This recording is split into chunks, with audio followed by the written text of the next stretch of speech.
আজকে আমরা মহিপুর বাজারে এশিয়া ডেন্টাল কেয়ার এই চেম্বারে আমরা এক ব্যক্তিকে ভুয়া পদবি ব্যবহারের কারণে বাংলাদেশ মেডিকেল ও ডেন্টাল কাউন্সিল আইন 2010-এর 29 ধারা মোতাবেক 1 মাস বিনাশ্রম কারাদণ্ড প্রদান করেছি। এই ধারায় সর্বোচ্চ 3 বছর জেল এবং 1 লক্ষ টাকা জরিমানা পর্যন্ত অর্থদণ্ডের বিধান রয়েছে, অথবা উভয় দণ্ডেও দণ্ডিত করার বিধান রয়েছে। আমরা আমাদের কলাপাড়া উপজেলাতে যত ভুয়া ডাক্তার রয়েছে তাদের বিরুদ্ধে আমরা এই আইনানুগ ব্যবস্থা বা কার্যক্রম আমাদের অব্যাহত রাখবো এবং আপনাদের থেকে আমরা অবগত হলেই যথাযথ ব্যবস্থা গ্রহণের চেষ্টা করব।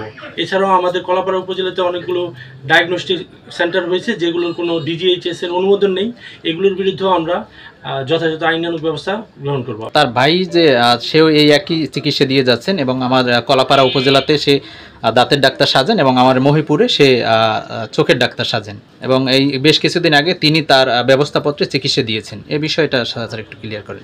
মোবাইল কোর্টে সরাসরি অভিযোগ পেলে উনি যখন চেম্বার করবেন ওই অবস্থায় যদি আমি তাকে হাতে নাতে ধরতে পারি, আমি অবশ্যই আইনানুগ ব্যবস্থা গ্রহণ করার চেষ্টা করব।